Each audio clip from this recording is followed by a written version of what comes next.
जयशु की मैं हूँ प्रियंका डामोर और आप देख रहे हैं रेडियो वेतास एशिया की हिंदी सर्विस। कलीसिया समाचार में आप सभी का स्वागत है। कलीसिया समाचारों में प्रमुख है। पोप फ्रांसिस ने कहा, हर बच्चा ईश्वर का उपहार है। अफगानिस्तान में संकट के प्रति वाटिकन ने चिंता प्रकट की। अफगानिस्तान में संकट पर मानव बंधुत्व पर उच्च समिति की चिंता। काबुल से मिशनरी ऑफ चैरिटी और 14 विकलांग बच्चे रोम एयरपोर्ट पहुंचे। सिरो-मालाबार धर्म सभा ने पवित्र मिस्सा चढ़ाने की रीति को एकीकृत किया। भारत में कोविड-19 के कारण 5वें कैथोलिक बिशप की मृत्यु। भारत में एक दिन में 1 करोड़ का टीकाकरण। भारत ने अनौपचारिक श्रमिकों के दस्तावेज के लिए ई-पोर्टल लॉन्च किया। अदालत ने कहा, दिल्ली दंगों के मामलों में बड़ी संख्या में जांच का मानक बहुत खराब। हरियाणा में पुलिस की बर्बरता के विरोध में किसानों ने राजमार्ग किया जाम। अब जानते समाचार विस्तार से। पोप फ्रांसिस ने कहा, हर बच्चा ईश्वर का उपहार है। संत पिता फ्रांसिस ने गर्भवती माताओं के लिए एक उत्साहजनक संदेश के साथ एक वीडियो जारी किया है, जो कैथोलिकों को गोद लेने के माध्यम से जीवन के लिए खुला रहने के लिए भी कहता है। संत पिता फ्रांसिस ने कहा, मैं एक बच्चे की उम्मीद करने वाली प्रत्येक महिला से कहना चाहता हूँ, आप दुनिया का स्वागत करने और नए जीवन की पेशकश करने के लिए ईश्वर के अद्भुत साधन हैं। संत पिता फ्रांसिस ने कहा, हर बच्चा ईश्वर का उपहार है। किसी को अपनाना और परिवार देना प्रेम का कार्य है, जिसके द्वारा एक पुरुष और एक महिला ईश्वर के प्रेम के मध्यस्थ बन जाते हैं। अफगानिस्तान में संकट के प्रति वाटिकन ने चिंता प्रकट की। गंभीर मानवाधिकार चिंताओं और अफगानिस्तान में स्थिति पर जनेवा में मानव अधिकार समिति की 31वीं विशेष सत्र में परम धर्मपीठी के प्रतिनिधि ने 2 मुख्य बातों, मानव प्रतिष्ठा का सम्मान और समावेशी वार्ता को रेखांकित किया। परम धर्मपीठी बड़े ध्यान एवं गहरी चिंता के साथ अफगानिस्तान की बिगड़ती स्थिति पर नजर लगाए हुए हैं तथा 15 अगस्त को संत पिता फ्रांसिस द्वारा जारी अपील को पुनः दोहराते हैं कि उनके साथ सभी लोग शांति से ईश्वर से प्रार्थना करें ताकि हथियारों का कोलाहल समाप्त हो सके तथा वार्ता की मेज पर समाधान प्राप्त किया जा सके। अफगानिस्तान में संकट पर मानव बंधुत्व पर उच्च समिति की चिंता। मानव बंधुत्व के लिए उच्च समिति का कहना है कि अफगानिस्तान के लिए शांतिपूर्ण सह अस्तित्व का आलिंगन करने तथा मानव बंधुत्व एवं सहिष्णुता के सिद्धांत का समर्थन करने का समय है। समिति ने बिगड़ते मानवीय संकट के लिए अपनी गहरी चिंता व्यक्त की है। शुक्रवार को जारी एक बयान में मानव बंधुत्व के लिए उच्च समिति का कहना है कि वह बड़ी चिंता के साथ अफगानिस्तान की स्थिति को देख रहे हैं, खासकर देश में बढ़ता मानवीय संकट को। उच्च समिति ने जोर दिया है कि अंतर्राष्ट्रीय समुदाय को अफगानी लोगों के प्रति अपनी मानवीय जिम्मेदारी को नहीं छोड़ना चाहिए। इसने मानव अधिकार एवं मानव स्वतंत्रता की रक्षा का आह्वान किया, खासकर अफगानिस्तान के महिलाओं के अधिकार की रक्षा हो। काबुल से मिशनरी ऑफ चैरिटी और 14 विकलांग बच्चे रोम एयरपोर्ट पहुंचे। मिशनरी ऑफ चैरिटी के धर्म बहनें और अफगानिस्तान के एक अनाथालय से 14 विकलांग बच्चे रोम के अंतर्राष्ट्रीय हवाई अड्डे पर सुरक्षित पहुंचे। मदर टेरेसा द्वारा स्थापित आदेश से एक कैथोलिक फादर और 5 बहनें काबुल से 2 निकासी उड़ानों में से एक पर पहुंची, जो 25 अगस्त को रोम में उतरी, जिसमें कुल 277 लोग थे। INSI अफगानिस्तान में कैथोलिक मिशन के चर्च के वरिष्ठ अधिकारी गियोवन्नी स्केलेस भी उड़ान पर पहुंचे। उन्होंने काबुल में 8 साल बिताए। इतालवी दूतावास के अंदर स्थित अफगानिस्तान में एकमात्र कैथोलिक चर्च में शहर में विदेशी निवासियों के लिए दैनिक पवित्र मिस्सा की पेशकश की। फादर स्केलेस ने इतालवी अखबार ला रिपब्लिक को बताया कि मैं इन बच्चों के बिना कभी इटली नहीं लौटता। हम उन्हें वहां नहीं छोड़ सकते थे। सिरो-मालाबार धर्म सभा ने पवित्र मिस्सा चढ़ाने की रीति को एकीकृत किया।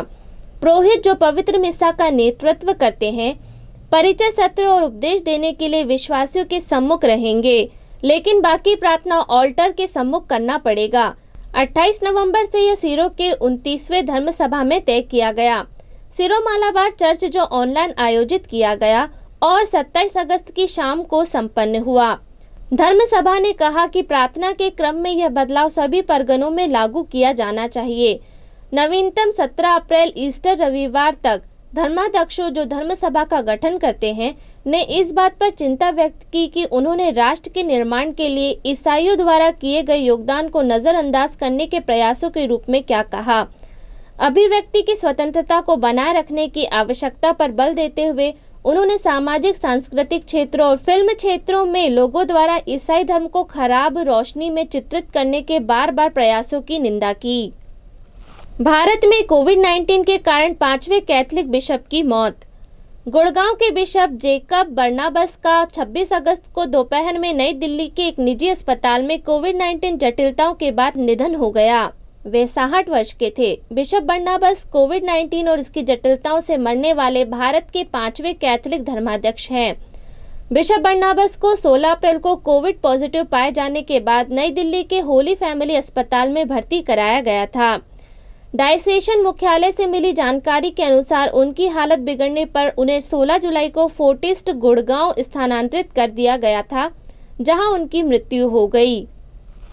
भारत में एक दिन में 1 करोड़ का टीकाकरण।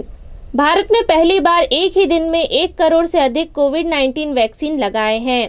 स्वास्थ्य मंत्रालय ने कहा कि देश के पिछले 92 लाख के पिछले दैनिक रिकॉर्ड को तोड़ते हुए शुक्रवार को 1 करोड़ डोज लगाकर नया कीर्तिमान स्थापित किया। अप्रैल और मई में एक क्रूर कोरोना वायरस लहर के बाद 2 लाख से अधिक लोगों के मारे जाने के बाद सरकार की आलोचना हुई। प्रधानमंत्री नरेंद्र मोदी ने इस मील के पत्थर को 1.3 अरब लोगों के देश के लिए एक महत्वपूर्ण उपलब्धि बताया है। उन्होंने ट्विटर पर कहा, टीका लगवाने वाले और टीकाकरण को सफल बनाने वालों को बधाई। भारत ने अनौपचारिक श्रमिकों के दस्तावेज के लिए ई-पोर्टल लॉन्च किया। भारत की संघीय सरकार ने सरकारी योजना का लाभ उठाने में मदद करने के लिए असंगठित श्रमिकों का एक ऑनलाइन राष्ट्रीय डेटाबेस ई-श्रम पोर्टल लॉन्च किया है।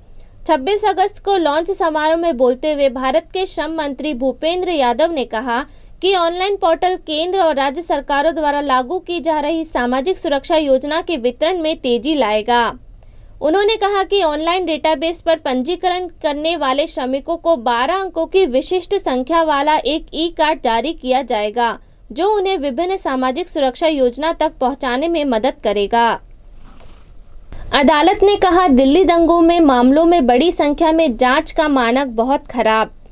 एक अदालत ने कहा कि 2020 उत्तर पूर्वी दिल्ली दंगों के मामलों में बड़ी संख्या में जांच का मानक बहुत खराब है और दिल्ली पुलिस आयुक्त से हस्तक्षेप की मांग की है।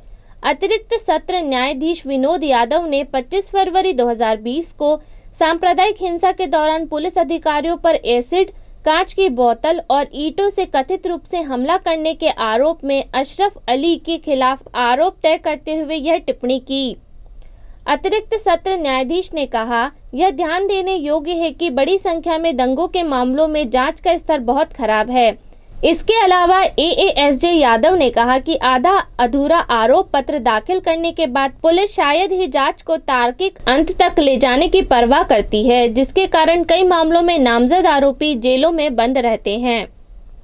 हरियाणा में पुलिस की बर्बरता के विरोध में किसानों ने राजमार्ग किया जाम। करनाल जिले में साथी किसानों के खिलाफ पुलिस की क्रूर कार्रवाई के विरोध में गुस्साए किसानों ने 28 अगस्त को पूरे हरियाणा में कई सड़कों को जाम कर दिया।